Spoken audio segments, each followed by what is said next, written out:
Nice to see so many people joining from across all the world. Yeah, most definitely. I see a lot of great countries. Ghana, Oh, Canada. Brazil. Wow, we have quite the nice spread. Yes, hi to Finland. I love it. I haven't seen All right, Germany yet. Croatia, Morocco. Nice. Keep awesome. posting where you're from. Oh, thank you everyone for joining. Anna, would you like to take it away? Yeah, I'm taking it away.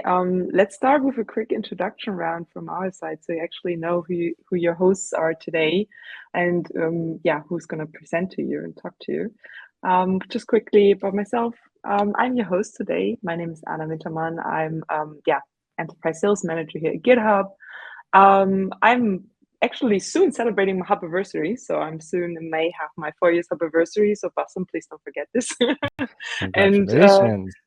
yeah, and actually, I'm based in Amsterdam, so I'm in the Netherlands. I saw already a couple people joining on and from Amsterdam, and Mhm. with Bassem together, we're talking about yeah, reducing DevOps toolchain complexity with GitHub today. And I thought I'd share a little fun fact on the side to get a bit personal. And I've been working in my past also with a lot of complexity. I could almost say about some like toolchain complexity. I'm not sure how you see this, but from my point of view, it was definitely the case. But I used to be a professional chef, so I worked Wow. in the Oh, kitchen for 6 years. So there was amazing. I this didn't know kind of this. It's like a load of surprises when we start. yeah, right. I thought I give you something new, and that was kind of the toolchain complexity that I had for 6 years of Definitely. my life. Yeah, and Wow. then at some point I joined GitHub. So I awesome. would How love to about learn how you? you made that transition from culinary to tech and sales. Yeah, we Uh, combine this over coffee one day. Definitely, we'll do that. Amazing. Anna, thank you very much for the introduction. My name is Bassem. I'm a senior software engineer at GitHub. I'm also celebrating my anniversary quite soon. It'll be 3 years for me. And now I am part of the GitHub Actions team. But before that, I was part of expert services at GitHub, working as a solution architect, working with a lot of different enterprises and companies, advising them on, their engineering strategy and how they can leverage the best out of GitHub. But right now, I'm more focused on building the next generation of GitHub Actions and working on some of our open source initiatives. You'll probably see my name on some of them if you've been using stuff like Actions Runner Controller and otherwise. We're going to talk a little bit more about that in the session today. Amazing. I don't have a fun fact, honestly. Like, I didn't really think it through. I was just thinking about maybe something that people don't know, that I'm very passionate about pickling and making pickles, and I've perfected my recipe. So if there are folks who love pickles, maybe we could share that stuff, Maybe we should and the combine our secrets. hobbies. Yeah, right. We The should have cooking like and a pickling. dinner session, exactly, like a Yeah, dinner, and I'm sure more hubbles would join. for sure, for sure. That would be awesome. Actually, we need to do some stuff in person quite soon. I Anyway, agree. let's get started with Let's our dive. topic. Indeed, let's dive into the housekeeping rules. So, just for everyone, little housekeeping rules. If you have any questions, you know already how to use the chat. So please post them in the chat. We have chat moderators that will help you, that are here to assist you. If you have any questions, we have in the top right corner also the Q&A tab. Please just navigate there and ask your questions there. But also, if you have very dedicated technical questions, follow-up questions on what Bassem has been talking about today, on the top of your screen, you see a request a demo button. Please go there, schedule a meeting, and talk to us about your questions. In order to follow us here and have an optimal viewing experience, we recommend you to use Google Chrome. If you're at any point can't see us anymore, please just refresh your Google or your tab. And if you have any trouble, you may using a VPN, maybe just go ahead and disable your VPN or just refresh the event from the link in your calendar. And the last resource would be an incognito window. You can also use that to get a better experience. And if we're really ending up with troubleshooting here, just navigate to the Docs tab And there you will find more and more resources that will help you to troubleshoot your problems. You can also join us on stage. So if you would like to ask your question directly to me and Bassem, and just go ahead, raise your hand, just navigate to the bottom of your screen. There's this little raise a hand button, just click it. We will receive a request to join the stage. And I'm your host, will be approved you're coming on stage. And basically just ensure that you have enabled in your browser that you can use the camera, as well as that your microphone will be enabled. Otherwise, we won't be able to hear or see you. And yeah, again, for questions, you can also always navigate to the Q&A chat, but we're happy to have people join on stage and just talk to us. Definitely. Don't shy away. We would love to take in your questions and maybe, have a slight conversation and bounce back some ideas. All right, let's dig into our topic for today. We're going to start by talking a little bit about the research. Why? Because we want to motivate this conversation and, we want to share with you some of our findings, but as well hear from you what are your opinions and thoughts on, context switching, interruptions, and the cost of that on our lives and on our careers as engineers, and maybe even as managers or as individual contributors working in different companies in different fields. So context switching between different applications has affected or hampers the productivity of about 45% of workers based on the survey that I'm referencing here as the source.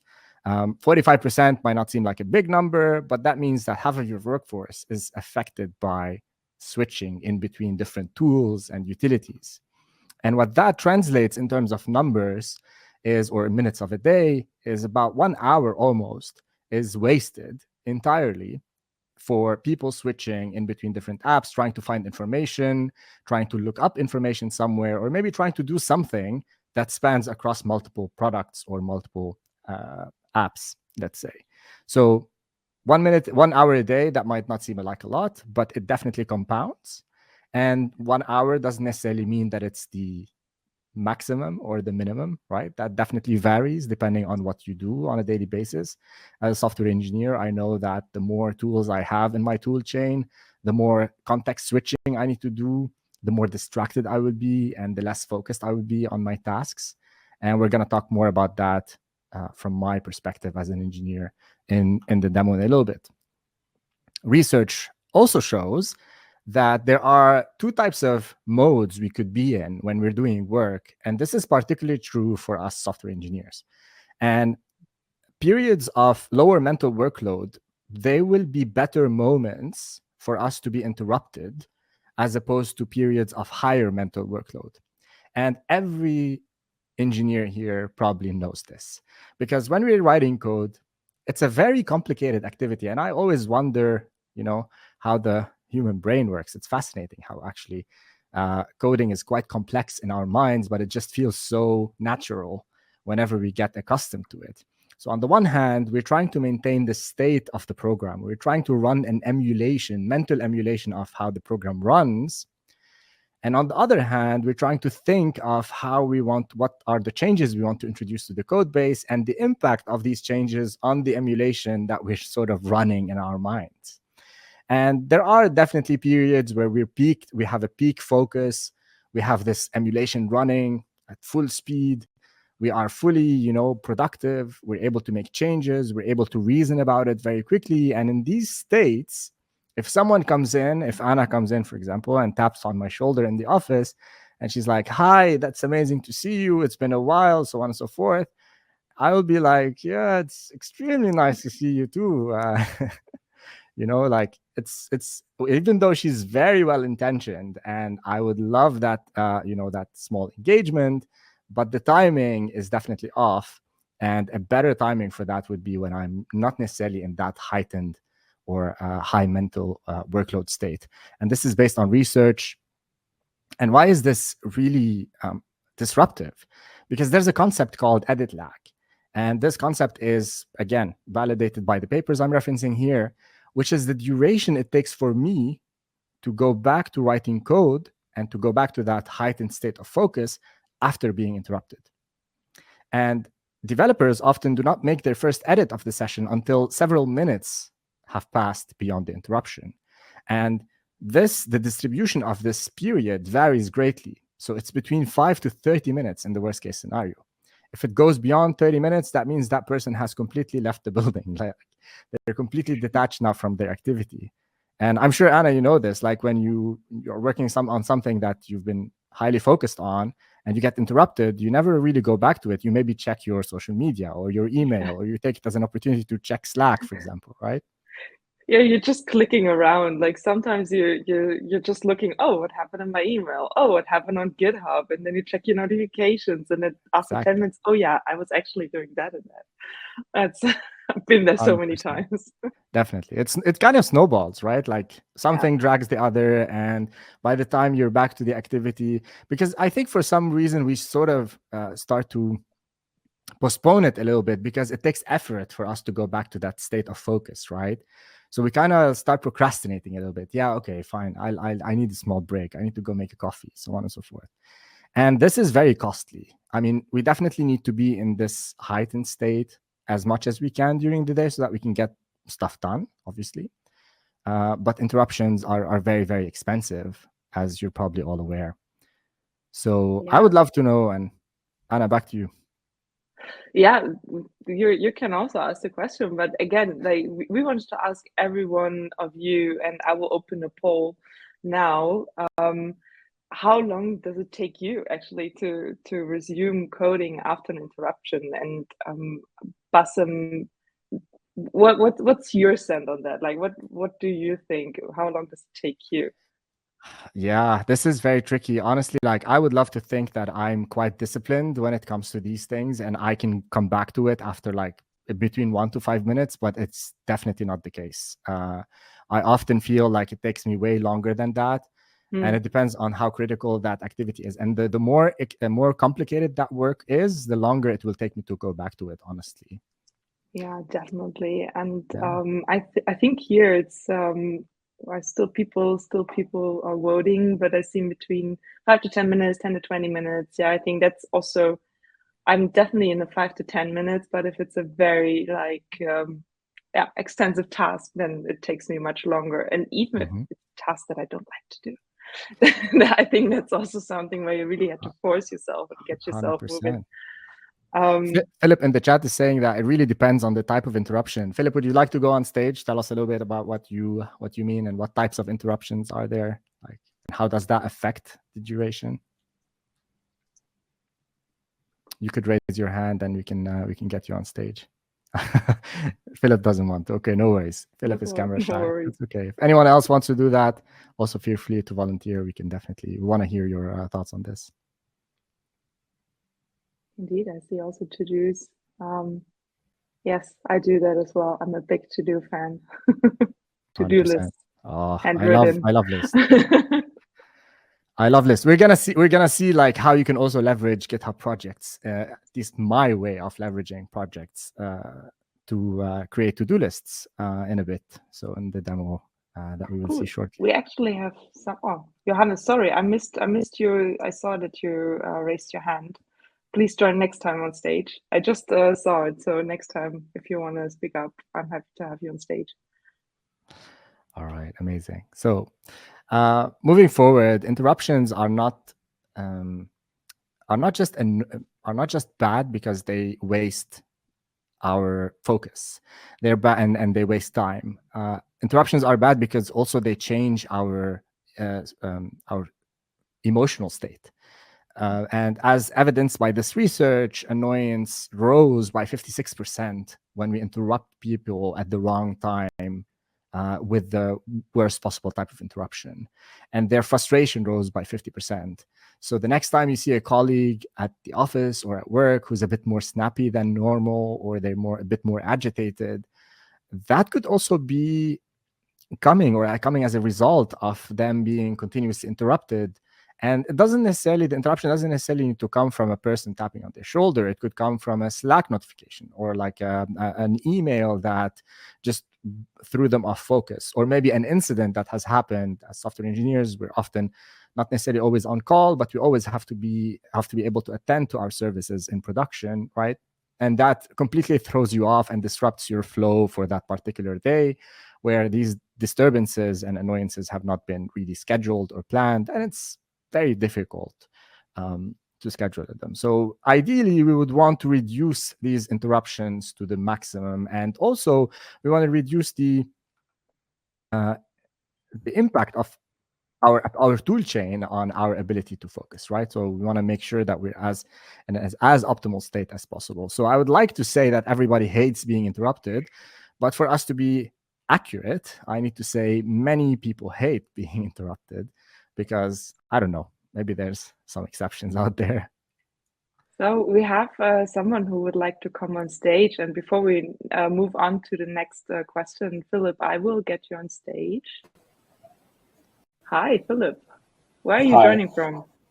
I'm joining from Croatia. Yes, sorry, I'm a little bit camera shy.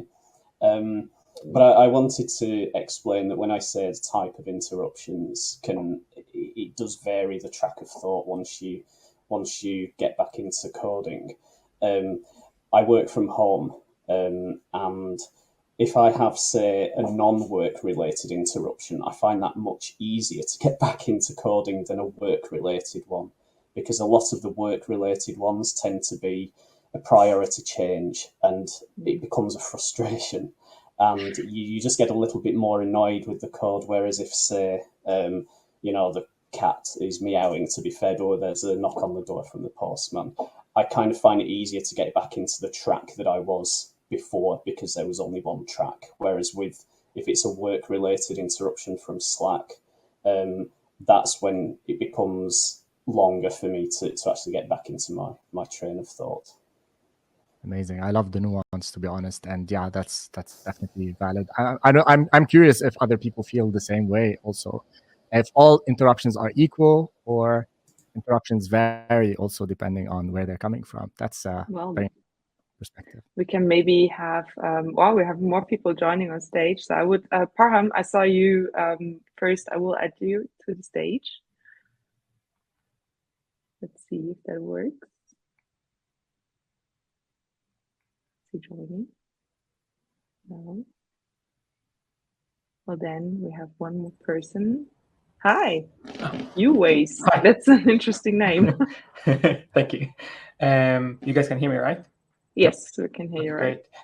Yeah, I do agree. It definitely depends on the type of disruption or distraction, right? Some things can be as simple as run a query. Something can be as GitHub, try to figure this thing and prod, right? Mm-hmm. But yeah, I think from my experience, it can go up to 20 minutes. Some things will require you actually like a coffee break, right? You'll be like, you're done with this, and be like, okay, let me switch context, but I need a small walk or something. But I do agree, it does range, and it definitely does need some mental recovery to get back to the zone. I don't want to put you on the spot, but do you have like a trick you can share with us for you to go back into the flow or into focus at a faster pace? At a faster pace. It's okay to say no, but haven't planned that far. Maybe potentially just putting D&D afterwards. Mm-hmm. Like definitely, like just say you're busy and you want to focus. Like it depends on the priority, right? Yeah. Mm-hmm. One little trick I actually have. I just remember one. It's basically sometimes depending on who you need to communicate with, and sometimes you need this free time, right, to focus on something. But then there's some other important people you need to communicate with because you have an ongoing thing with them. And what I do is prioritize notifications. So some applications like Teams have that. So in Teams, you actually can say, okay, those couple of people can send me a message right now, but the rest, okay, maybe I need to focus on, which is hard to balance because sometimes you need to help someone, right? But maybe that's a tip. Perfect. Cool. Thank you for sharing this. And I think with that, and I will send you off stage. Bye. With that, I will open up a new poll for everyone. And I'm very curious to hear to what extent everyone feels annoyed or frustrated by actually being interrupted. Because Bassem, you just said it, right? Some people just like it and they don't mind too much. Yeah, it's like an excuse to go on a break. Yeah, no, indeed. And but I'm actually doing also a similar activity. I'm adding focus time to my agenda, and it's very mean because it auto declines meetings that are coming in. But sometimes it's so useful. It's really, you're getting so much work done, and I'm feeling so much better suddenly afterwards. It's almost satisfying. 100%. I highly leverage this feature, to be honest, and I use it all the time. And I'm clear and transparent with my colleagues. Like, these are periods during the day, like unless our service is burning in production or something, I would love to be not disrupted or interrupted as much as possible. Yeah, and I see also here across the people that are voting, it's rather a medium frustration, which is nice. I hope for everyone that you find ways and to manage it. And I will stop sharing so we can move on and maybe get some ideas from you, Bassem, on All right. how this is possible. We're going to get a little bit more technical now, and we're going to talk about how GitHub can help with a lot of these things. So again, GitHub is, as a platform, we've come a long way. Like, GitHub, when I joined, was way different than what GitHub is today. We have so many different tools. And what I love most about them are two things. One, I use GitHub every day at GitHub to build GitHub. And the second thing is, I love how integrated everything is. So really, there's no excuse for me to stop what I'm doing and flip to something else, or go to another app, or go to somewhere else to continue, my activity. Even if it spans from planning to writing the code, to testing the code, to running my CI and deploying the code and releasing it, and all the way in my, development chain and software development lifecycle. I don't have to move in between apps. I do certain things in the morning, certain things in the evening, and in between, I'm just in my editor trying to be as productive as I can be as a software engineer, which is the purpose of my role. And at GitHub, we have always been, and we will always be focused on providing an excellent developer experience that enables everyone to do the best work. Why? Because also a lot of us are developers and we are building the tools. And what I love most about GitHub is that we are using the tools that we're building.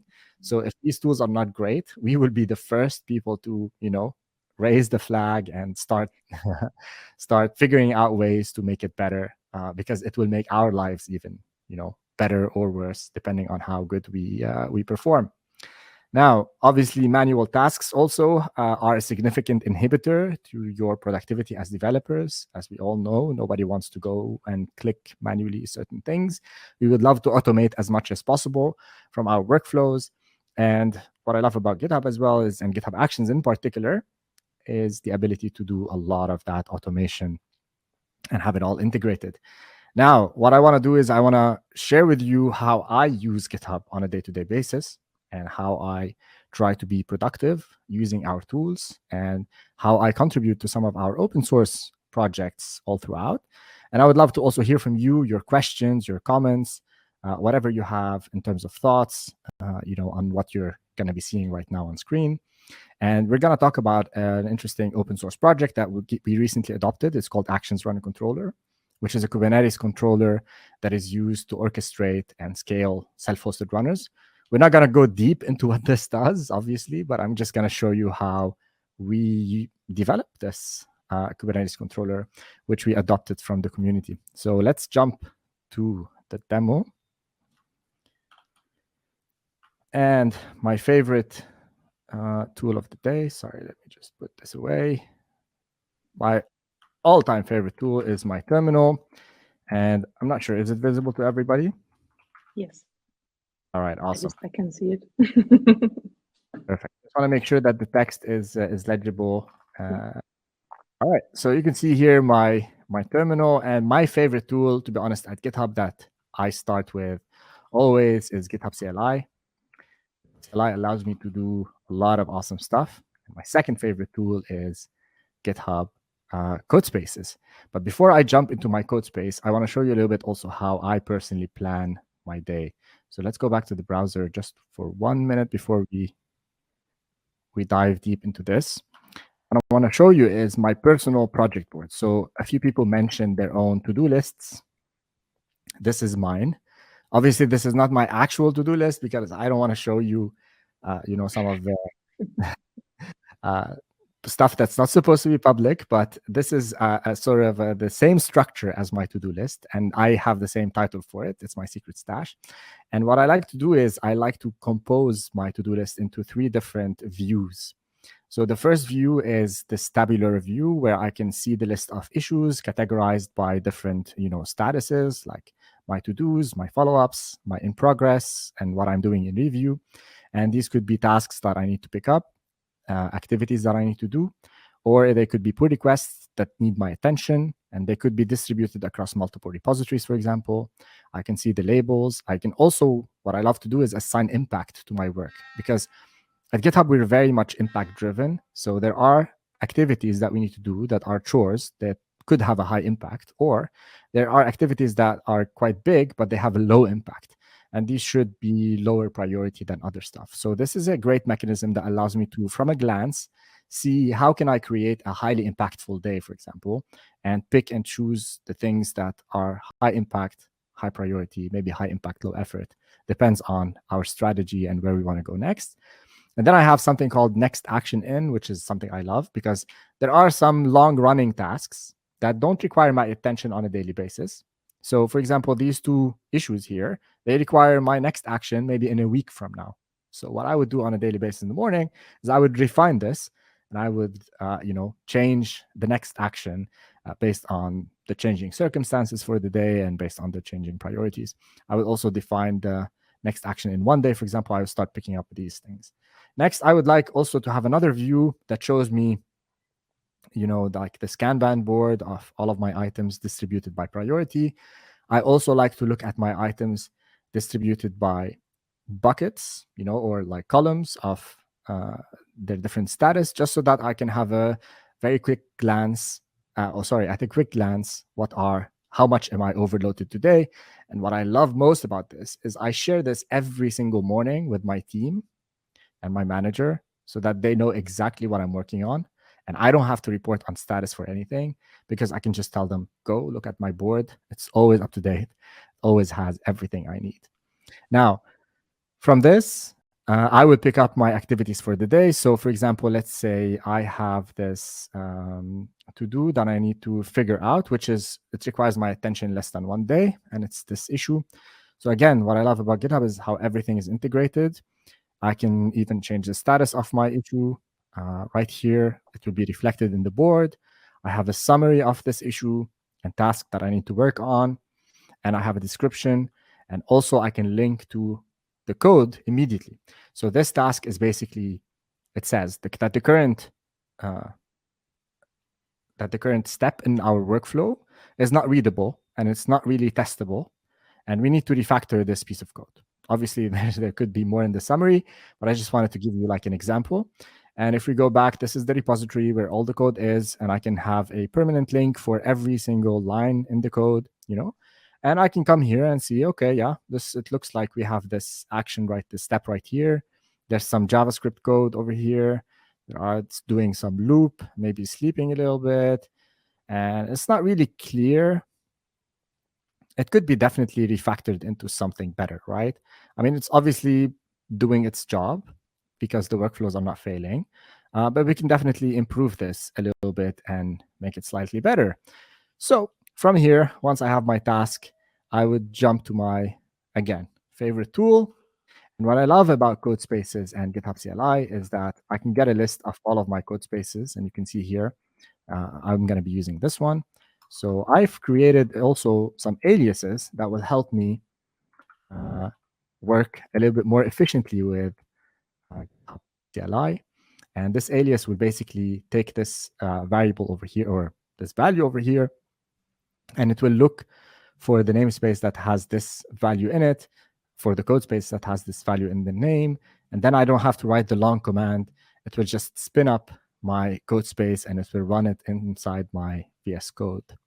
And as you will see here in a bit, my VS Code is going to be connected to this up and running VM in the cloud. And then we can get started on our development work. Are there any questions by anyone? Any comments, any thoughts on what you've seen so far? Or anyone wants to, talking about their start in their day or how they maybe have been using already projects in GitHub. I don't know. Does anyone have experience with that? I'm actually using it as well, Bassem. I mean, I'm not working as as much as like you do in projects, but my entire workday is basically happening in GitHub, and we're all communicating through GitHub, and I really enjoy that. Definitely. It was a surprise to me how much we use GitHub at GitHub, honestly, like for pretty much everything. And it was pretty nice to see that. And I love it because we can spot issues immediately. We can fix them. We can, you know, work out the whole experience end to end ourselves before we ship something. Very true. All right, amazing. Now I have my code space up and running. I hope the text is clear. Yes. Amazing. So also from here with my code space, I have all of the tooling that I need. I can also configure my code space to install all of my favorite tools.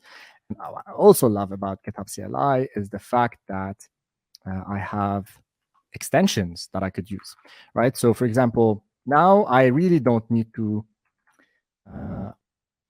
get out of my editor anymore. Why? Because if I want to revisit my pull requests, for example, and if I want to revisit my issues, I can just do that using an extension called Dash. You can install it yourselves. It's open source. It's amazing. I can just check the pull requests that need my review and need my attention from my terminal. I can look at things that maybe I have missed from my board. I can review the issue, for example, and this is the issue that was that is related to the refactoring task. So, for example, I can assign it to myself right from the terminal, right? And I can it will be reflected in the board, and then I can just start my activities. So now that I've assigned this issue for myself, I'm going to start the actual work on it. And let me see, make sure that I'm following my steps. All right, now I have this repository already cloned locally. Obviously, we don't want to. I don't want to work right now on the open source repository. So ideally, I would create a fork of it, and I did already.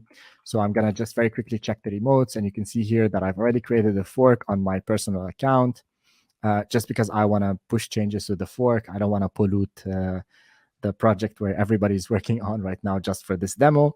So I'm gonna be pushing stuff to the fork, right? Amazing. I would advise you also to have your fork running in a different directory just so that you don't push by mistake upstream and you always push to your fork. That's definitely a best practice. And I want to make sure that my fork is up to date. So I'm going to pull any changes there are in the main branch. Obviously, there aren't. The next step that I would like to do, and something I would advise everyone, if you have a project, whatever that project is, make sure you have like a script that will set it up for you and you can have an entirely running environment on the get-go. So for example, for Actions Runner Controller, my team and I, we have this script that will allow us to use the local copy of the project in whichever state it is, to completely run a fully working environment in our code space. This way we can make sure that even before we start introducing changes, our environment is running properly as it should be. So as my script builds my environment right now in the background, and I'm not really sure why my terminal is misbehaving, but that's okay. We can have a look at the code a little bit, and I can go to my workflows. And the code I want to review is actually this action.yaml file. And let's hide this a little bit over here and scroll down. And as you can see, this is the code that I showed you in the browser and where the one I need to refactor. Now, this is where the lazy me comes into place, and GitHub, as well as OpenAI and Microsoft, they gave me the best gift as a developer, which is access to GitHub Copilot chat.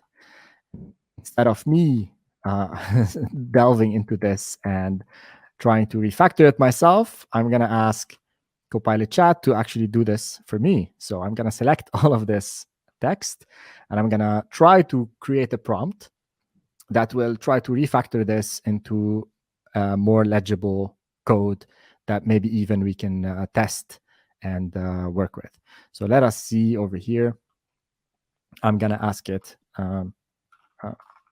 this code works as expected and yields and does what it's supposed to do. Again, I'm experimenting with the prompt right now, so let's see. Go ahead, Anna. With Copilot, you have this new colleague where you enjoy interruptions, don't you? Definitely. These are the interruptions I definitely enjoy, just because when I give it a prompt and I think about it, it will yield sometimes very surprising things that will make my life so much easier. Like, I know for a fact it's going to take me between half an hour to an hour to, refactor this code by myself. But now let's see what Copilot spits out. So this code works as expected and does what it's supposed to do.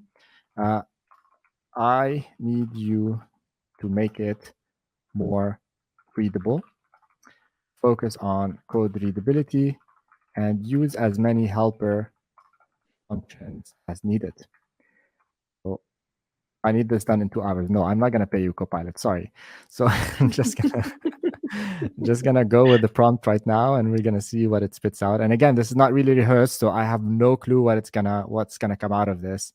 And as a reminder to everybody, right, these are tools. Never trust the tools. You're all developers. You all know what it means. We don't trust the tools. We check the output that comes, and if it makes sense, we'll either adopt it or we won't. So let's see. Did I get what I want from it? All right, so it looks like it created some helper functions. All right, so it wrapped this entire code into something called find workflow run ID by arc name, which is fine, and it's taking the proper parameters. This looks okay so far. It didn't really change how this function behaves internally, which is a bit iffy. I would expect like a better yield from this. And it also created another function that's called wait for the workflow to finish successfully, and then I have another async function, and this is where everything gets called. It might not necessarily be extremely better than what we have right now, but I think it's maybe a step in the right direction. So I'm just gonna, for the sake of the demo, I'm gonna accept this change, right? And I'm gonna save this file, because right now what I would like to do next is I want to test it. And let me show you how everything can be done from the terminal. So I'm just going to go to my VS Code. I'm going to commit this change. I'm going to say refactor the fetch workflow run step. I'm going to commit this change. And then what I'm going to do is I'm going to do a quick git status over here. Awesome. Are you okay if I'm getting someone on stage for a question? Yeah, most definitely. Yeah. Well then. Sure. Hi, welcome back. Hi again. So actually, from a previous session in GitHub Galaxy, apparently that you have up to 5 tabs open that will help you to give you better suggestions. So basically, if you opened more workflows, that might give you a better suggestion. Oh, so you mean Copilot will derive better context if I have more tabs open? Interesting. Yeah, it does make sense. It does make sense. However, this is a very confined context-specific step. So it will this is not really dependent on anything else that's happening elsewhere. And that's why I didn't really try to get it to get more context. But that's definitely a wonderful tip. I will definitely leverage that in the future for sure. Cool. Thanks for sharing that. Thank you. All right, amazing. So let's see the status of our repository right now, and it looks okay. So I'm gonna push this change to my fork. Let me change options, and let's do it again. And obviously this change is now up and running in my fork. And the next thing I would like to do is I want to check the workflows, right? I want to make sure that the workflows are running as expected. And what I would like to see right now is the end-to-end test workflow running so that I can make sure that the changes that Copilot introduced right now are actually correct. So let me make sure that I list the workflows in the correct repository, because I want to list the workflows in the fork and not necessarily in my upstream. So as you can see here, I have two workflows that are currently running. One of them is the end-to-end tests, which is exactly what I need. So let us try to watch one of these workflows. And this is something awesome with actions that I always love to do, which is to inspect my workflows right from my terminal.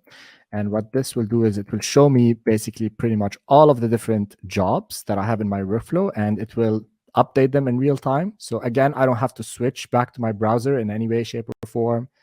I can continue working on something else while maybe even my workflows are running in the background and I'm getting status updates. So I really don't have to switch any apps. I don't have to do any interruptions for my flow. I can continue working. And what I love also about these integrations is Copilot chat is also here next to me all the time. So for example, if I want to inquire about how can I do something, like for example, how can I use GHCLI to get workflow updates, for example, hopefully GitHub CLI, Copilot will spit out something useful. And it has made the recommendation that we could use the GitHub API because this is what Copilot has been trained on. It's actually quite good in figuring out how you can leverage our API for doing a lot of things. Maybe it's not really trained on the commands of GitHub CLI, but still, it's definitely way better than me going and searching on the web, which is also another form of interruption. And I've been using Copilot Chat for the past couple of weeks, and I can tell you the productivity benefits are just wild. Like you can, if you're learning a new language, for example, and you want to inquire about certain things, like in JavaScript, how can I don't know, create a promise in Copilot is fantastic for these things because it can spit out really nice examples and it can add a lot of nice context around them, which again, as developers, you really have to vet these things and make sure that they are correct, but they are just a major productivity booster. I don't have to go look for false positives on Google or online or any other search. I can just get the results right in my editor and I don't have to go anywhere. I think Navya wants to share maybe something to that. Hi, good to see you. Thank you for coming on stage. Thank you. I'll directly jump into my question. We have a service where we generate workflows for our users, GitHub workflows, and we are trying to figure out if there is any way to test the generated workflows. And like the online, I saw something called Act. Yes, and I was going to mention that. Yeah. Using that, but I found it was lagging some features. Like recently, we didn't try using that, but when we used, it was lagging. It cannot find reusable workflows, something like this, and we couldn't really use Act. So my question is there something that we can actually use instead of testing workflows are tricky because on the one hand, you want your workflows to be running in as close of their final environment as possible, right? Like you have a lot of different scenarios that you cannot really emulate elsewhere locally. It's very tricky. You can obviously create mocks for anything, but also that's not going to give you like the final experience that you want. The way we work with workflows is personally, I use forks as much as I can, and I try to recreate the environment that I'm, creating workflow for in my fork as much as I can, and then I would run my workflows in my fork. And if they're running fine there, then I would just merge them back to my other environment. I'm afraid at this point, there is really nothing else to my awareness. There could be someone who created some awesome tool to test workflows locally. But in my opinion, you should test workflows as close as possible to their final destination. Okay. Yeah. Thanks. Thank you. Yeah. Thanks for joining and asking a question on stage. Definitely. Oh, we have Darko also joining in. Hi. Hi, everybody. Greetings from Frankfurt, Germany. I have a question. Since you are one of the GitHub Action developers. Look, I try to ask my question in the chat. I'm always misunderstood. When you have a feature branch and you do a commit and you have a pipeline that runs on this feature branch, which runs, builds everything, and you only want things to be merged if everything is successful, including security checks and stuff like this. There is a small racing condition. When I commit, it's like, I don't know, 5 seconds until the pipeline starts. And if you're fast, you can actually push and instantly merge without the pipelines to be run. This is a problem. This is a problem because if I use pipelines, security stuff, in order to ensure that the developers are doing things properly, everything is running, I only want to merge code that is really had been running through the pipelines.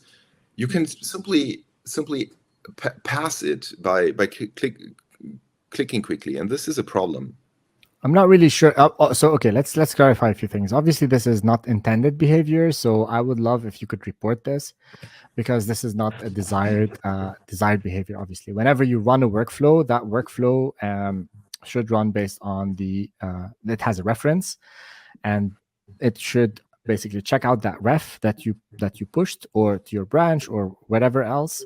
And then the workflow should run based on that. It should not run based on anything that comes in between you doing that, triggering that workflow and the workflow running, right? Because even if it takes us time to assign your workflow to a certain runner, and it takes time for that runner to register itself and pick up the job, that doesn't mean that you can inject anything in between or into that process, right?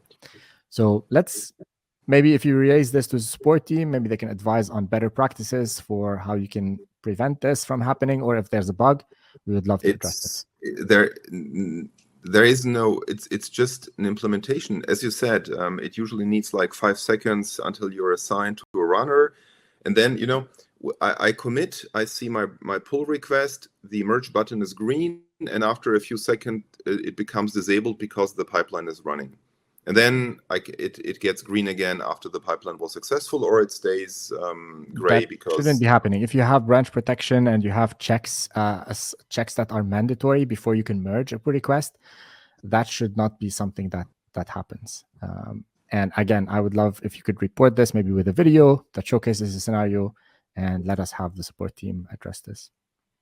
Okay, so whom do I report this? We have our GitHub support team. Yeah, go ahead, Anna. So mail to support.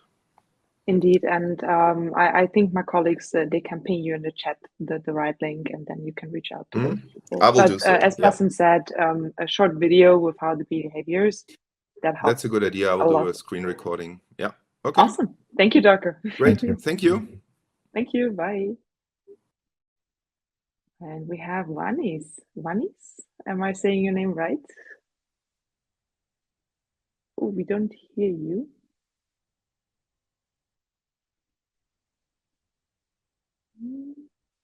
No. Do sign language. Did you activate your browser or enable your browser with the microphone? Oh, yes. Yeah, and I'm also going to let Omar join, so we have a little group on stage here. Cool, Vanis, just ask away. Sure. Nice to meet you. Likewise, thank you. So, Bassem, I have 2 questions, if that's okay.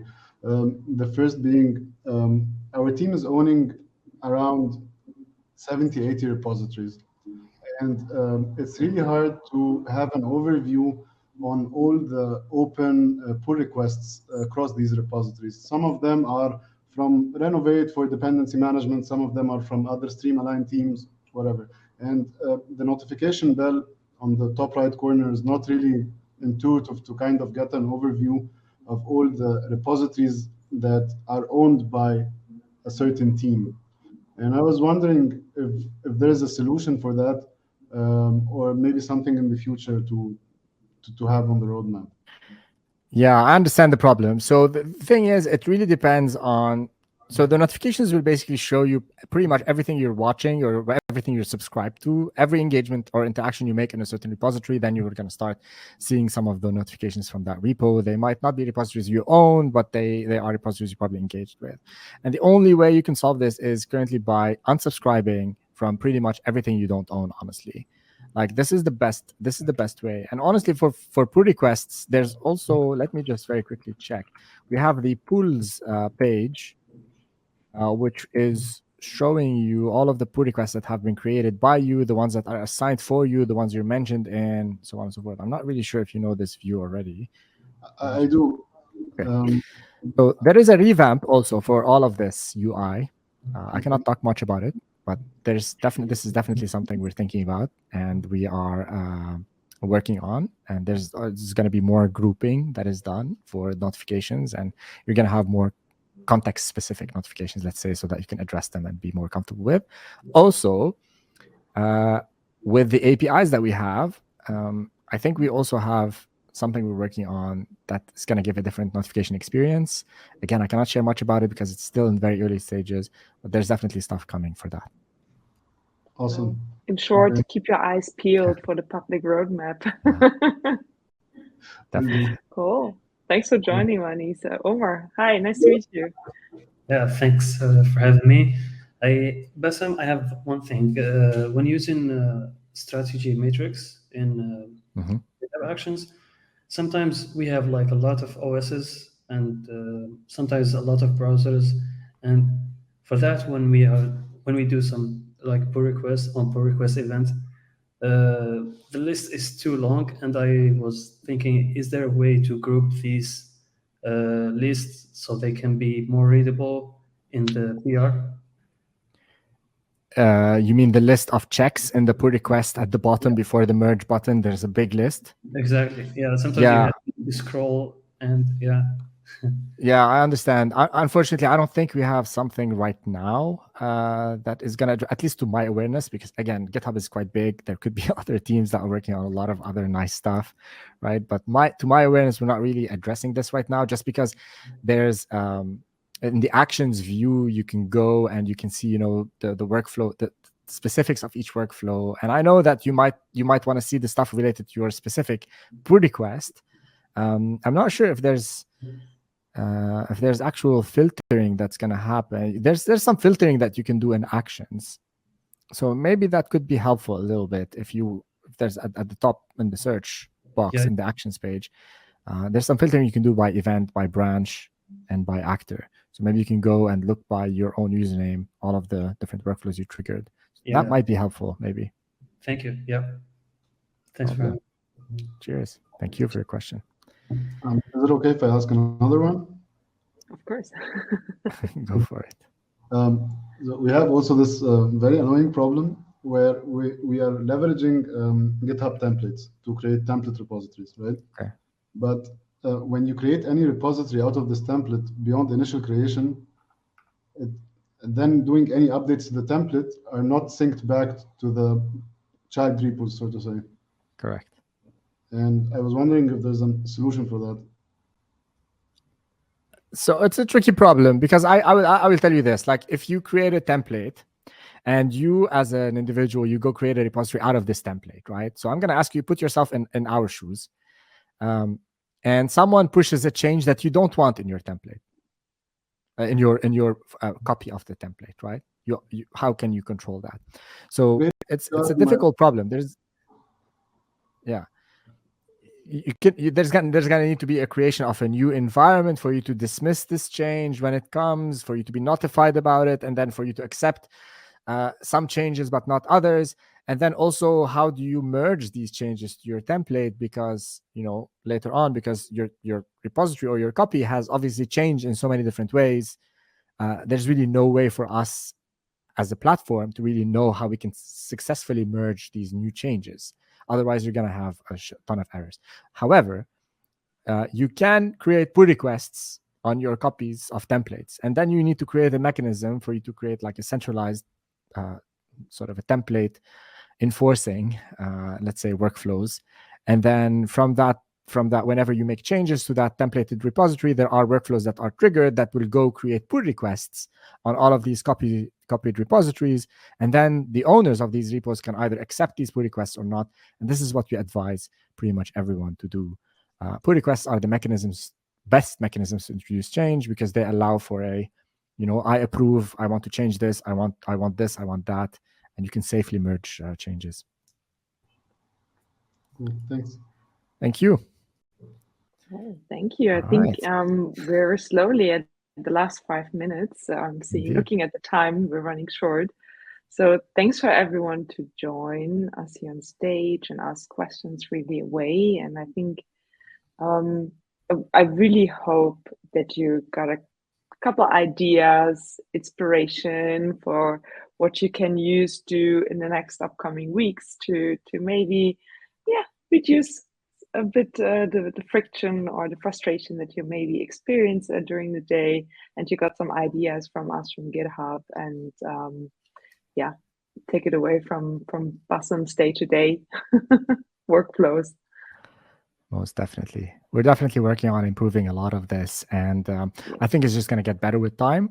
And with VS Code as partners in this, they're also doing an amazing work. A lot of different teams are coming together to make this entire effort possible, and this platform as integrated as possible, so that whichever mechanism you're a fan of, whether you like the web browser to work in the browser more, whether you like to work in your editor more, whether you like to work in your terminal more, you have the capacity to work across all of these and collaborate with as many people and folks in different teams and groups. Yeah, and I think what we should never forget for us at GitHub, the developers in the middle. He's always the developers are always in the center, and I think this has in 4 years definitely not changed, and that is also how we're moving forward. And I love that is the way we're developing our product. And with that being said, we just have shared a survey in the chat. So please, we like and love to hear your feedback. Of course, we're also constantly improving what we're doing. We want to share context and content with you that is interesting for you. And we also would love to hear your feedback. So please share us your thoughts, and we're happy to hear from you. Definitely. Awesome. All right. Thank you very much, everyone, for joining. We're going to wish you a very pleasant weekend. Yes, we hope you it's have Friday. some fun plans. Yeah, I hope for good weather. Yeah, I know. I'm gonna enjoy my dinner because it's pizza night. So we're gonna be ordering some pizza, and it's gonna be fantastic. A great start of the weekend. I was thinking of you, but I will have cheese fondue. So I'm going right.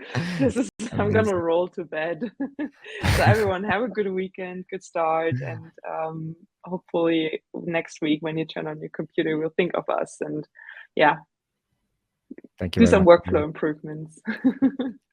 All right, take care, everyone. Thank you. Bye bye.